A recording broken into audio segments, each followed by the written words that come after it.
sign di depth scale gitu ya. Terus habis luas tanah apa? Luas bangunan gitu ya, bangunan di sini. Kenapa harus dibuka satu-satu? Karena di sini aku bikin formula rumus functionnya itu per satu-satu kolom. Jadi harus digali dari sisi sananya. Seperti itu. Nanti kalau udah di sini nanti hasil seperti ini. Terus kita lihat after removingnya seperti apa. Jadi nanti ada segini. 814. Jadi 814 ya row.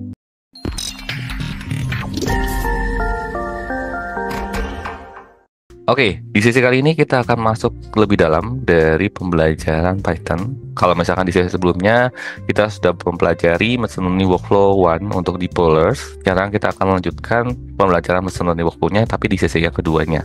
Jadi itu, apa yang teman-teman pelajari hari ini? Yang pasti kita akan pelajari lebih dalam terkait part mana dari workflow machine learning yang akan kita pelajari di sesi kali ini. Post to be kita akan lebih dalam ke bagian modelingnya gitu ya, sama evaluation gitu ya. Bagaimana melakukan modeling dan evaluation menggunakan polars gitu ya. Termasuk kita akan coba coding bareng-bareng karena di sini aku nggak akan isi dengan materi. Jadi kalau misalkan teman-teman mau tahu materi terkait machine learning workflow, bisa pastikan nonton di end-to-end machine learning workflow di Python karena di situ aku bahas detail dari part per part apa aja yang bisa teman-teman execute di workflow-nya machine learning gitu ya. Nah, di sesi kali ini pastikan teman-teman buka aplikasi Jupyter Notebook-nya atau Visual Studio gitu ya untuk kita coding bareng-bareng. Kalau misalkan teman-teman ketinggalan bisa di pause videonya dan bisa diketikkan satu persatu seperti itu. Oke, berbicara terkait machine learning workflow, kita sudah mempelajari beberapa hal ya, mulai dari data collection, dia di EDE processing, data apa nama preparationnya, terus kita udah juga mempelajari feature engineering. Nah, feature engineeringnya kita baru bahas sekilas, jadi nanti aku juga akan bahas lagi, yang mana aku akan fokus untuk ngebangun apa namanya menghilangkan outlier datanya gimana sih cara menghilangkan outlier data di polars itu sendiri, dan setelah outlier udah hilang baru kita akan masuk ke dalam pembuatan modelingnya. Jadi kita akan masuk ke sini model training dan evaluation gitu ya. Fokus kita ada dua di sini, jadi teman-teman boleh disiapkan ya apa halaman yang sudah dikerjakan sebelumnya, kita coding bareng-bareng dari sisi tersebut ya untuk kita kerjakan gitu ya. Oke, nggak usah lama lagi, mari kita coba explore untuk sesi kali ini kita explore. Oke, ini kita lanjutkan dari codingan sebelumnya di Python 51. Jadi kalau misalkan teman-teman ketinggalan, pastikan teman-teman nonton di Python 51 bahasan dari machine learning workflow yang pertama di polars. Nah, itu udah ada codingannya dulu sebelumnya. Cuman aku coba tambahkan di fitur to scale-nya harga per meter kubik di sini untuk aku hitung ya. Tapi kalau misalkan kita nggak gunakan juga nggak apa-apa sih, kita bisa drop aja ini. Cuman kita nggak usah ngitung yang di sini. Tapi karena ini udah tergenerate, ada ini harga per meter kuadrat. Nah, itu aku tambahkan di fitur to scale-nya. Dan nanti hasilnya seperti ini. Kalau di sesi 51 cuma sampai sini doang. Jadi teman-teman boleh tambahkan koma, terus harga per meter kuadrat di sini. Oke, selanjutnya kita akan coba langkah pertama untuk melakukan delete outlier. Cek dulu deh, cek outlier. Cek outliernya dengan cara kita import ya matplotlib dulu, terus kita dulu sebelum matplotlib kita import warning. Warning filter warning ya, terus ignore kategorinya aku tulis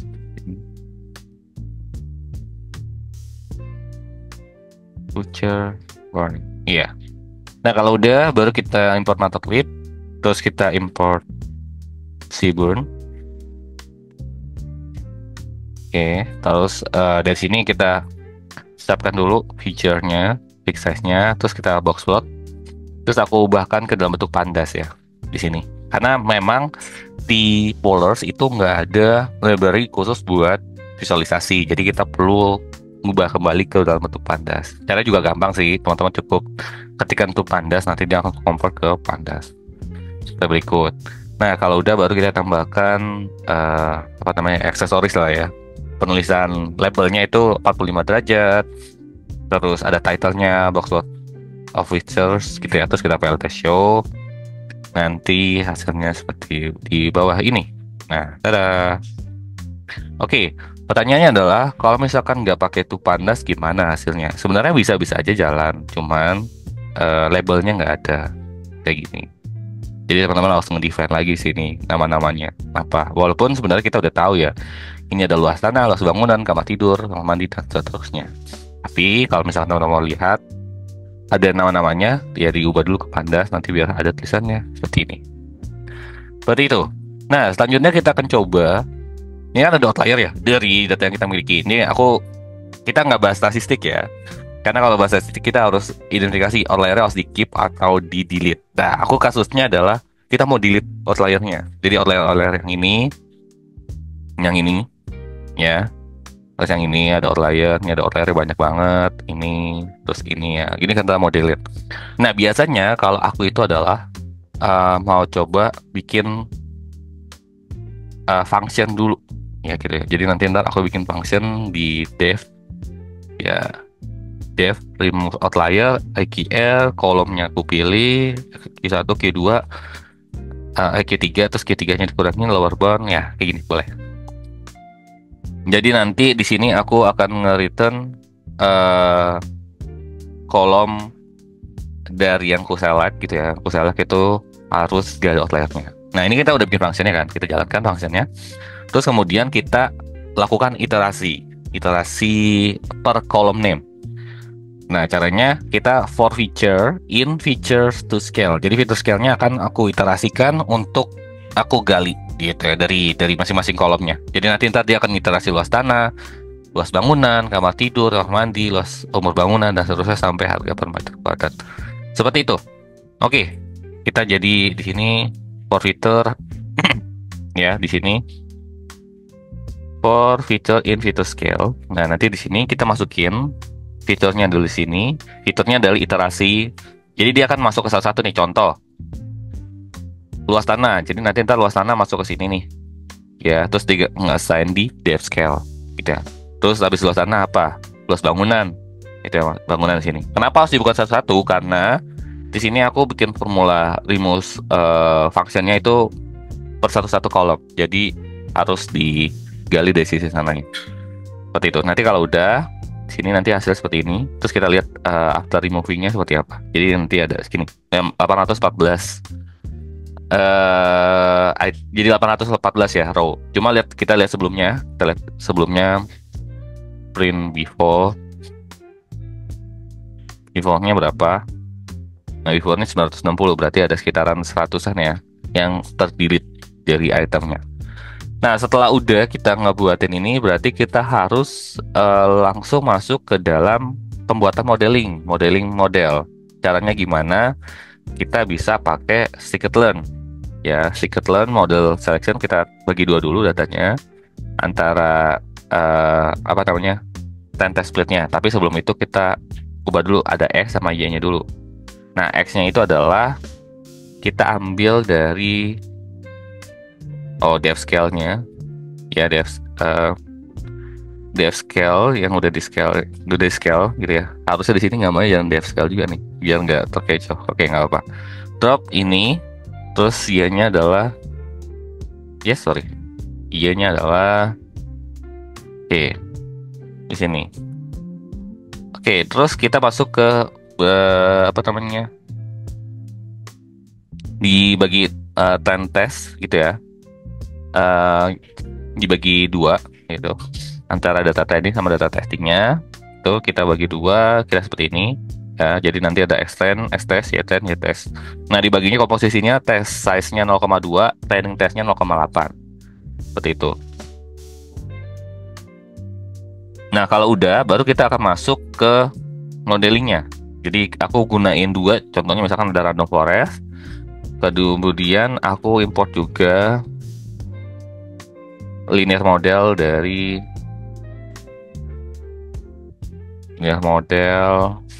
import linear regression. Oke, di sini kemudian kita bikin modelnya, RF modelnya dulu. Random forestnya ini kita pakai ini n estimatornya 100 ya, random state-nya 42, n job-nya aku buat parallel ya -1. Terus abis itu linear modelnya, ya ini linear regression aja kayak gini.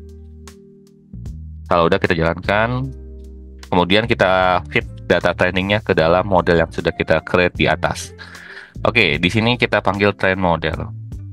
Train model, ya terus RF model fit, gitu ya, LR model fit. Nah udah kayak gini. Kemudian kalau udah di fitting ke data training, harusnya langkah selanjutnya adalah evaluation the modelnya. Cara evaluation model untuk data linear ini biasanya aku pakai ada 3 model sih. Ya, ada ya mean absolute error gitu ya. Terus ada mean square error sama R2 score-nya. Ya. Nah, kalau udah baru aku bikin function. Biasanya lebih gampang. Ya, def. Terus aku bikin function evaluate model. Ya, evaluate model di sini terus ada masukin apanya? Ya, true-nya sama Y prediction-nya. Nah, nanti dihitung kayak gini. Nah, nanti ada MAE, MSE, RMSE, sama R2 gitu ya. Nanti di returnnya R2 juga. Kemudian dari itu berarti kan kita harus bikin hasil prediksinya kan ya, L prediction-nya. Berarti kita harus bikin dulu nih Y prediction, Y pred-nya untuk si RF. Caranya gimana? Teman-teman tinggal masukin RF model yang sudah di fitting di data training, dimasukin ke data X-test seperti itu. Jadi kita mau ngambil hasil prediksi untuk data X-test. Jadi ya prediction ini adalah bukan yang Y test, tapi kita Y prediction adalah hasil prediksi kalau misalkan kita input X-test hasilnya sama nggak kayak Y test gitu. Begitupun sama dengan yang LR itu. Nah, once sudah, baru kita bisa evaluate the modelnya. Jadi RF matrix gitu ya, evaluate modelnya sama RF matrixnya kita jalankan seperti itu. Nah, karena di sini kan returnnya ada 4 ya, berarti kita akannya harusnya nggak gini. Jadi ada di sini kan ya RF ya, RF MAE, terus RF MSE, RF RMSE, terus RF R2. Ini begitu bersama ya. Karena di sini ada 4 output, jadi harus assignnya juga ada 4. LR MAE, LR MSE, LR RMSE, dan LR R2. Oke, diamkan. Nanti ini hasilnya gimana? Hasilnya nanti ada outputnya nih, RF MAE contohnya ya. Oke gini. Nah, kita mau bikin comparison nih between biasanya kalau misalkan buat learning model kan kita harus bandingin nih keduanya antara random forest sama linear regression-nya seperti apa. Kita bikin aja table comparison-nya ya. Table comparison-nya itu. Oke, di sini kita importnya dulu. Ya, import NumPy SNP, terus kemudian kita comparison PL data frame. Nanti ada metric ya, metric. Oke, di sini ada random forest dan sebagainya. Kemudian kalau misalkan mau convert agak lebih convert formatting gitu ya, karena nanti kalau misalkan kita langsung show comparison